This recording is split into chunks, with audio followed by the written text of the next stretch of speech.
नमस्कार दोस्तों, क्रांतिकारी टाइम्स में आप सबका स्वागत है। दोस्तों, ये वीडियो हम लोग के लिए बहुत ज़्यादा इंपॉर्टेंट रहने वाला है, क्योंकि इस वीडियो में हम लोग जानने वाले हैं कि अमेरिका का स्पेस एजेंसी भारत के स्पेस एजेंसी से कितना आगे जा चुका है, और जो रोज़ रोज़ अमेरिका स्पेस में अपना नया नया रॉकेट लॉन्च कर रहा है, इससे भारत का क्या नुकसान होने वाला है, किस प्रकार से भारत चारों तरफ से अमेरिका से घिर रहा है, और 2026 में हमारा यानी कि भारत का स्पेस को लेकर प्लान क्या है, सब कुछ इस वीडियो में हम डिस्कस करने वाले हैं। जो अभिवार का स्थिति है, जियो पॉलिटिक्स में जो अभी स्थिति चल रहा है, सब कुछ को लेते हुए हम यहाँ पर आसानी से डिस्कस करेंगे, और ये वीडियो बहुत ज़्यादा इन्फॉर्मेशनल रहने वाला है, इसलिए आप इस वीडियो को अंत तक जरूर देखिएगा। चलिए शुरू से शुरू करते हैं। उससे पहले मैं आपको एक इंट्रो जैसा मैं एक चीज़ आपको यहाँ पर मैं समझाना चाहता हूँ। दोस्तों, यहाँ पर देखिए, ये है हमारा यानी कि भारत का स्पेस रिसर्च ऑर्गेनाइजेशन, जिसका नाम है इसरो, ISRO।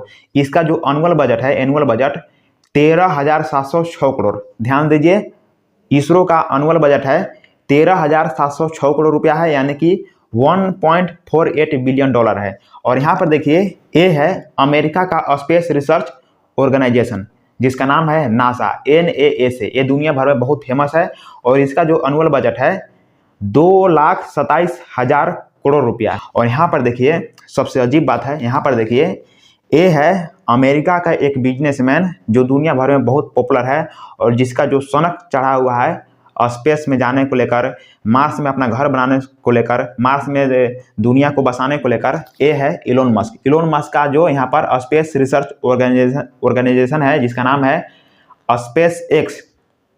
इसका जो वैल्यूएशन है 18.5 लाख करोड़ रुपया, यानी कि अपने देश जो सरकारी है अमेरिका नासा, उससे भी बहुत ज़्यादा है, कई गुना ज़्यादा है। अब चलिए यहाँ से मैं शुरू करता हूँ कि अभी स्थिति क्या है और कैसा यहाँ पर अमेरिका और इंडिया वर्क कर रहा है। यहाँ पर देखिए, अभी फिलहाल में अमेरिका ने अपना एक रॉकेट लॉन्च किया था, अपना एक मिशन लॉन्च किया था। स्क्रीन पर आप यहाँ पर ध्यान से देखिए, इसका मिशन का नाम था आर्टेमिस सेकेंड। अब चलिए जानते हैं इसके बारे में डिटेल, इसका प्लान क्या है, और इससे भारत को फायदा या नुकसान क्या होने वाला है। मतलब ये किस लिए लॉन्च किया गया था, किसको भेजा क्यों गया था, और इसमें रॉकेट कौन था। यहाँ पर देखिए, इसका रॉकेट जो था SLS रॉकेट था। यहाँ पर देखिए, आसानी से आपको ये दिख रहा होगा, SLS रॉकेट के जरिए इसको भेजा गया था। और इसका जो मिशन था, इस मिशन में 4 मेंबर गए थे, 4 क्रू इसमें गए थे। एक था नासा के कमांडर थे, एक थे पायलट जो मेन पायलट थे, और 2 थे मिशन स्पेशलिस्ट। इस मिशन के स्पेशलिस्ट थे, यानी कि 4 व्यक्ति थे। यही 4 व्यक्ति यहाँ पर इस मिशन में गए थे। क्यों भेजा गया था, यहाँ पर आप जानिए आसानी से। दोस्तों, अमेरिका का मुख्य मकसद था ओरियन स्पेस क्राफ्ट को टेस्ट करना, यानी कि ओरियन स्पेस क्राफ्ट के जरिए इस मिशन को भेजा गया था, और ओरियन स्पेस क्राफ्ट ही इस मिशन को पूरा करेगा। तो क्या करेगा, चांद के पास जाकर तस्वीरें लेना, उसके पास जाकर तस्वीरें लेना, और दूरी का रिकॉर्ड तोड़ना। यानी कि जो अभी अमेरिका ने जो इस मिशन को भेजा है, यह अपने पुराना जो अपोलो 13 था, उसका जो दूरी था उसका रिकॉर्ड तोड़ दिया है। यानी कि इसका जो दूरी है 2,52,756 मील, यानी कि 4,06,771 किलोमीटर की दूरी ये गया है, पृथ्वी से दूरी गया है। यानी कि अब तक के इतिहास में इंसानों द्वारा सबसे ज़्यादा दूरी तय किया गया है पृथ्वी से। SLS रॉकेट के जरिए यह 1 अप्रैल 2026 को धरती से चंद्रमा की तरफ गया, और चंद्रमा के पास जाकर जहाँ पर इसको जाना था वहाँ पर गया और अपना वर्क किया। और इसको बोला जा रहा है कि इसको 24 घंटा का एक्सपीरियंस है, 24-48 घंटा का इसका जीवित इंसानों का एक्सपीरियंस है कि यहाँ पर हम फ्यूचर में कैसे सर्वाइव कर सकते हैं, हमारा क्या क्या मुसीबत आ सकता है। और हम यहाँ पर मतलब फुल एक्सपीरियंस लिया गया, फुल अनुभव लिया गया कि हम यहाँ पर कैसे रहेंगे, और जीवित इंसानों का मतलब है बहुत बड़ा एक्सपीरियंस किया गया। और दोस्तों, जब यह धरती पर वापस आया तो 10 अप्रैल को आया, यानी कि 9-10 दिन का इसका टाइम लाइन था, कि 9-10 दिन का इसका अवधि था। 10 अप्रैल को यह धरती पर आया, और पैसिफिक ओशन में सागर में यह लैंड किया, और क्रू अच्छे खासे थे, और अच्छा खासा यहाँ पर अनुभव भी किए, और यहाँ पर सर्वाइव कर दिए। और दोस्तों, एक चीज़ और यहाँ पर आपको ध्यान देना होगा कि ये आर्टेमिस सेकेंड था। 2-3 साल बाद, यानी कि 27-28 में अमेरिका एक बहुत बड़ा मिशन लॉन्च करने वाला है। यहाँ आपको बताना जरूरी है, क्योंकि आर्टेमिस 4 के जरिए जो अमेरिका है चंद्रमा पर इंसानों को उतारेगा। ये तो चंद्रमा के पास गए थे अनुभव करने के लिए, और ये बहुत बड़ा एक्सपीरियंस गेन करेंगे और अमेरिका को पता होगा, चंद्रमा के बारे में डिटेल पता होगा। उसके बाद आर्टेमिस 4 लॉन्च होगा।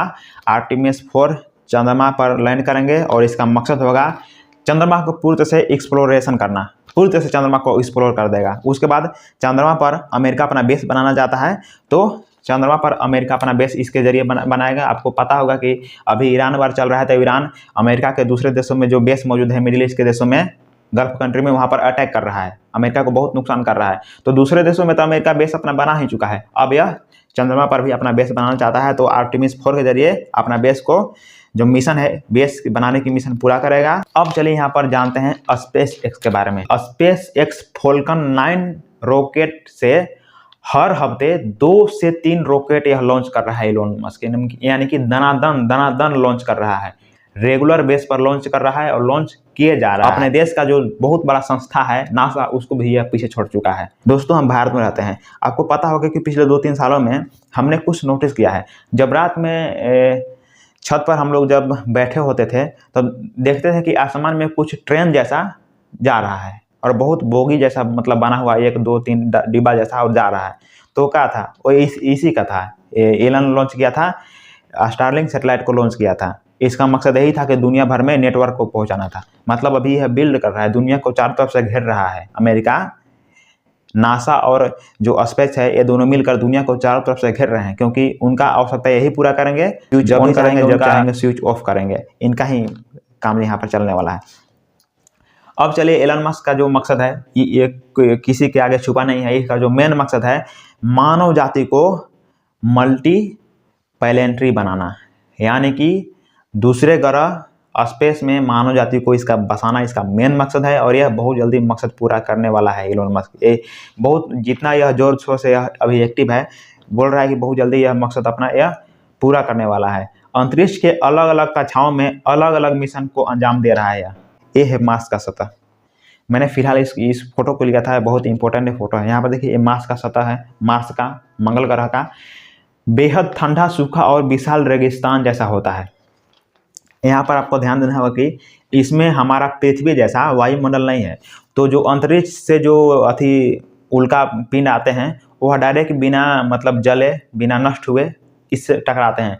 तो इसके जो सतह है, लाखों गड्ढे हो चुके हैं, लाखों करोड़ों गड्ढे हो चुके हैं, मतलब बहुत बड़े बड़े गड्ढे हो चुके हैं इस पर। अब चलिए आगे बढ़ते हैं। हमारा भारत, पहला हमने नासा को जाना। नासा का अभी जो मिशन था, चंद्रमा के पास गया, चंद्रमा के पास जाकर उसका अवलोकन करना था, फ्यूचर से रिलेटेड। फ्यूचर को में अपना बेस बनाना चाहता है। आर्टेमिस 4 के जरिए चंद्रमा पर बेस बनाएगा। और जो अमेरिका है, अमेरिका का सीधा टक्कर भारत से नहीं है, भारत से वह बहुत आगे जा चुका है, उसका सीधा टक्कर चाइना से है। यहाँ पर आपको दूसरा पॉइंट भी आपको जानना होगा। और आगे मैंने बात किया स्पेस एक्स यानी कि इलोन मस्क का, तो इलोन मस्क के बारे में आप सोचिए भी नहीं, यह इनफाइनाइट आदमी है, यह बहुत आगे आ चुका है, दुनिया से बहुत आगे आ चुका है। इसका जो मकसद है, दुनिया अभी चंद्रमा के पास, दुनिया अभी स्पेस में जाना चाहते हैं, तो यह बहुत आगे जा चुका है। यह सीधा घर बनाना चाहता है, इंसानी सभ्यता को वहाँ पर बसाना चाहता है। तो इसका ये मकसद ये है, इसलिए यह दनादन रोज रॉकेट लॉन्च करता है, रोज अपना मिशन पूरा करता है। अब चलिए बात करते हैं हमारा इसरो की, यानी कि हमारा इसरो ISRO की, हमारा स्पेस एजेंसी की। तो जनवरी 2026 में इन्होंने, हमारा स्पेस एजेंसी ने PSLV C62 मिशन लॉन्च किया था, जो असफल रहा था, इसको रोक दिया गया था। तो इसके बाद जो अभी इसरो का जो चेयरमैन है V नारायण ने कहा कि मई 2026 में ऑर्बिटल लॉन्च फिर से शुरू हो जाएगा, यानी कि मई 2026 से फिर से इनका स्पेस में जाने के लिए रॉकेट लॉन्च ये शुरू कर देंगे। और 2026 में भी जो दोस्तों प्लान है जो इसरो का, 18 गो रॉकेट लॉन्च करना है, 18 मिशन इसको पूरा करना है 2026 में, और यह मई से शुरू होने वाला है। इसरो का भी सबसे बड़ा मकसद है, अभी नासा का सबसे बड़ा मकसद है कि चंद्रमा पर जाकर वहाँ पर अपना बेस बनाना, वहाँ पर अपना मजबूत स्थिति कायम करना। और वहीं दूसरी तरफ से वहाँ पर बिजनेसमैन इलोन मस्क का जो मेन मकसद है कि इंसानी सभ्यता को दूसरे ग्रह पर पहुँचाना, मार्स जैसे ग्रह पर पहुँचाना, वहाँ पर जीवन यापन करना, ये 2 मकसद है।